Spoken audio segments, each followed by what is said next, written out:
सामयिक चर्चा में आज आप सुनेंगे उत्तर प्रदेश में मानसून के पिछड़ने के कारणों और बारिश के पूर्वानुमान पर लखनऊ मौसम विज्ञान विभाग के वरिष्ठ वैज्ञानिक अतुल कुमार सिंह से खास बातचीत। वार्ताकार हैं आकाशवाणी संवाददाता तनवीर फातिमा। उत्तर प्रदेश समेत पूरा भारत इन दिनों भीषण गर्मी की चपेट में है। लोगों को बेसब्री से मॉनसून का इंतजार है, लेकिन मॉनसून अपने अनुमानित आगमन से थोड़ा पीछे चल रहा है। क्या है मॉनसून के पिछड़ने के कारण और कब से प्रदेश में शुरू होगा बारिश का दौर? इन्हीं विषयों पर बात करने के लिए आज हमारे साथ हैं मौसम विज्ञान विभाग के वरिष्ठ वैज्ञानिक अतुल कुमार सिंह। अतुल जी, आकाशवाणी के इस विशेष कार्यक्रम में आपका बहुत बहुत स्वागत है। जी नमस्कार सर, जिस तरह से उत्तर प्रदेश और पूरा उत्तर भारत इस वक्त तेज गर्मी से जूझ रहा है, बहुत ही ज्यादा तापमान और लू देखने को मिल रही है, जनजीवन अस्त व्यस्त हो रहा है। ऐसे में सभी को इंतजार था, ये उम्मीद थी कि मॉनसून के आने का समय हो गया है और थोड़ी राहत मिलेगी, लेकिन अभी तक ऐसा कुछ देखने को नहीं मिला है। कहीं कोई ज्यादा बारिश या इस तरह का तापमान में कोई कमी। तो ये जो मॉनसून है, अभी इसकी क्या स्थिति है और क्या लगता है आपको कि कितने दिनों में ये उत्तर प्रदेश में आ सकता है? देखिए, वर्तमान स्थिति जो है इस समय उत्तर प्रदेश में, पश्चिमी उत्तर प्रदेश में हालांकि एक पश्चिमी विक्षोभ है उत्तरी पश्चिमी उत्तर प्रदेश के ऊपर चक्रवाती परिसंचरण के रूप में, लेकिन पूर्वी उत्तर प्रदेश में कोई भी सक्रिय मौसमी तंत्र नहीं है। यद्यपि छिटपुट बारिश कुछ एक जगहों पर हो रही है,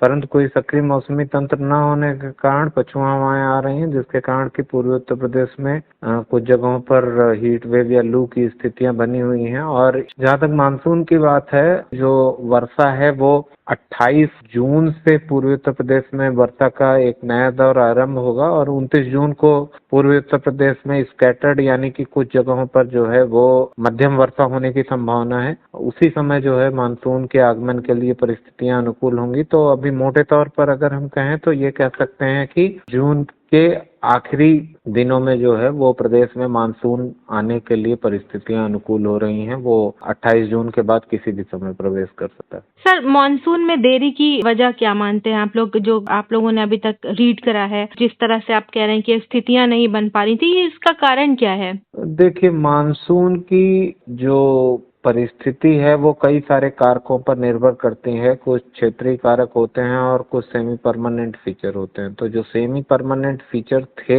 वो सारे के सारे जो हैं इस समय अनुकूल नहीं थे। चाहे वो जो भी हो, मैस्करन हाई दक्षिणी हिंद महासागर में होता है वो फेवरेबल पोजीशन में नहीं था। इसके अतिरिक्त हीट लोक जो पाकिस्तान के जैकोबाबाद के आसपास बनता है उसका भी पोटेंशियल कम था, मतलब वो कमजोर था, जिसके कारण की जो मौसमी द्रोणी है वो भी बहुत ही कमजोर थी। इसके अतिरिक्त वेस्ट कोस्ट पर एक ऑफशोर ट्रफ बनती है और वहां पे भी जो है द्राव प्रवणता न होने के कारण वो भी अभी तक प्रदर्शित नहीं हो रही थी। तिब्बतन एंटी साइक्लोन या तिब्बतियन चक्रवात वो भी अपनी सामान्य स्थिति से खिसका हुआ था। तो ये सारी ही परिस्थितियां थी जिसके कारण की जो मानसून का फ्लो था वो 10 दिनों के आसपास तक स्टेगनेंट रहा। लेकिन अभी फिर से एक सिस्टम बना बंगाल की खाड़ी में और उसकी वजह से ये पिछले 48 घंटों के दौरान दोनों ही शाखाएं आगे बढ़ी, बंगाल की खाड़ी और अरब सागर की। और आने वाले दिनों में एक और सिस्टम बनने की संभावना है, जिसके कारण की इसके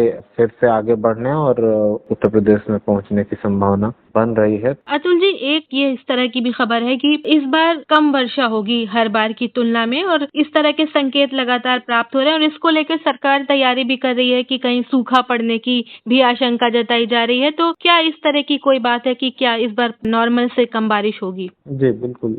देखिए, जो दीर्घावधि पूर्वानुमान है मानसून के लिए 2 चरण में जारी किए जाते हैं। प्रथम चरण में जो दीर्घावधि पूर्वानुमान जारी किया गया था उसमें ये बताया गया था कि इस साल कुल समेकित वर्षा, अखिल भारतीय समेकित वर्षा सामान्य की तुलना में 92% होने की संभावना है। और उसको फिर मई के आखिर में 29 मई को फिर से अपडेट किया गया और ये आंकड़ा जो है 92 से 90% पर आ गया। लेकिन ये अखिल भारतीय वर्षा है। उत्तर प्रदेश के परिप्रेक्ष्य में भी बात करें तो ज्यादातर मॉडल्स जो हैं वो यही इंडिकेट कर रहे हैं कि उत्तर प्रदेश में लगभग सभी स्थानों पर या ज्यादातर स्थानों पर मानसूनी वर्षा जो जून से सितंबर के दौरान होती है वो सामान्य की तुलना में कम रहेगी। और इसके लिए पहले ही संबंधित विभागों और स्टेक होल्डर्स को सूचित किया जा चुका है, जिससे कि वो अपनी लॉन्ग टर्म प्लानिंग और स्ट्रेटजी इस हिसाब से निर्धारित कर सकें और उसके अनुसार योजनाओं पर अमल किया जा सके। तो कुल मिला के इस साल जो है वो बारिश सामान्य की तुलना में कम होने की संभावना है। हर साल की तुलना में कम ऐसा हम नहीं कह सकते, पहले भी सामान्य से कम बारिश हुई है कई बार। जी। तो लेकिन ये है कि जो दीर्घावधि औसत है उसकी तुलना में कम होने की संभावना है। सर, एल नीनो का भी क्या इसमें कोई योगदान है? एल नीनो का भी योगदान है। एल नीनो एक्चुअली एक रिमोट फोर्सिंग है और एक मेजर ड्राइवर है इंडियन समर मानसून का। और एल नीनो का जब भी वार्म फेज होता है, वार्म फेज का मतलब जब भूमध्य रेखीय प्रशांत महासागर में नीनो 3.4 रीजन में जो है वो समुद्री सतह का तापमान जो है वो 0.5 डिग्री सेल्सियस या इससे अधिक सामान्य की तुलना में बढ़ जाता है, तो उस स्थिति को हम वार्म फेज ऑफ इंसो या एल नीनो बोलते हैं। और इसका सीधा तौर पर प्रभाव प्रशांत महासागर का नहीं होता है, लेकिन ये दो तरीके से प्रभावित करता है। पहला, इसका जो एल नीनो सदर्न ऑसिलेशन का जो एटमॉस्फेरिक ब्रांच होती है, सदर्न ऑसिलेशन, उसके थ्रू भारत के ऊपर एक एनॉर्मस एंटी साइक्लोन बनता है और जिसके कारण की जो कन्वेक्टिव एक्टिविटीज होती हैं वो उसको सप्रेस करता है और यहाँ पे गर्म हवाओं का दोगमन कराता है, मौसम जो है वो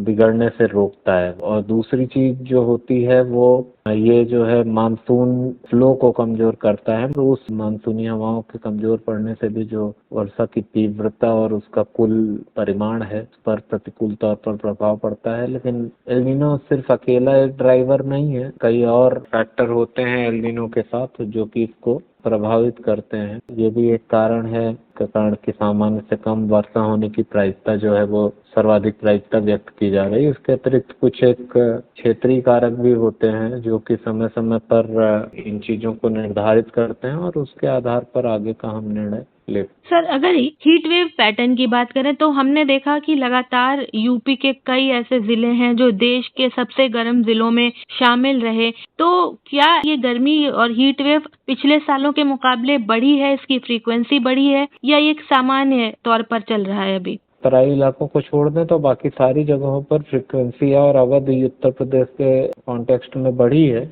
लेकिन जो प्रदेश के दक्षिणी जिले सर्वाधिक गर्म रहे, इसके पीछे एक भौगोलिक और वैज्ञानिक कारण भी है। वो ये है कि इस समय मतलब समर सॉल्स्टिस होती है 21-22 जून में, उस समय सूर्य जो है वो सीधा कर्क रेखा के ऊपर होता है और कर्क रेखा जो है तो वो प्रदेश के दक्षिणी भाग के पास से होकर गुजरती है, तो मतलब सूरज जो है वो प्रदेश के दक्षिणी भाग के सीधा ऊपर होता है। इस वजह से सर्वाधिक गर्मी इस समय वहाँ पर वो देता है। और इसके अतिरिक्त वहाँ का जो भूभौतिकी स्थिति है उसके कारण भी वहाँ पर हीट जो है वो ज्यादा एब्जॉर्ब होती है और उसका हीटिंग पोटेंशियल बढ़ता है। तो ये कई सारे कारक हैं जो कि उसको वैज्ञानिक तौर पर परिभाषित करते हैं कि प्रदेश के दक्षिणी भागों में तापमान जो है वो बाकी जगहों की तुलना में ज्यादा होता है। पर जैसा कि आप बता रहे हैं कि फ्रीक्वेंसी पहले के मुकाबले बढ़ी है, इसके पीछे क्या कारण देखते हैं आप लोग?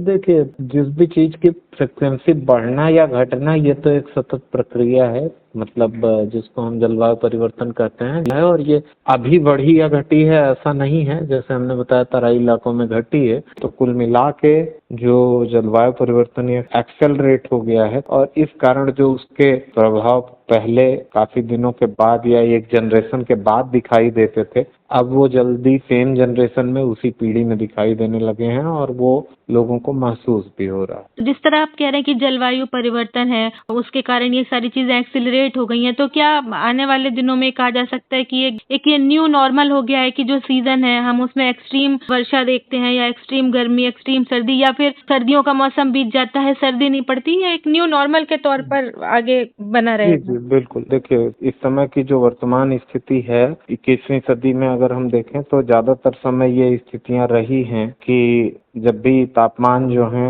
चाहे वो वर्षा हो चाहे तापमान हो, जो वेदर एक्सट्रीम्स हैं वो बढ़ गई हैं और जो लाइट टू मॉडरेट एक्टिविटीज होती थी वो घट गई हैं। तो सीधे तौर पर जलवायु परिवर्तन की वजह से जो है वो क्लाइमेटिक एक्सट्रीम्स जो है उसमें अप्रत्याशित तौर पर बढ़ोतरी देखी गई है और ये एक न्यू नॉर्मल है। अतुल जी, हमसे बात करने के लिए बहुत बहुत शुक्रिया। सामयिक चर्चा में आज आपने सुना उत्तर प्रदेश में मानसून के पिछड़ने के कारणों और बारिश के पूर्वानुमान पर लखनऊ मौसम विज्ञान विभाग के वरिष्ठ वैज्ञानिक अतुल कुमार सिंह से खास बातचीत। वार्ताकार थी आकाशवाणी संवाददाता तनवीर फातिमा।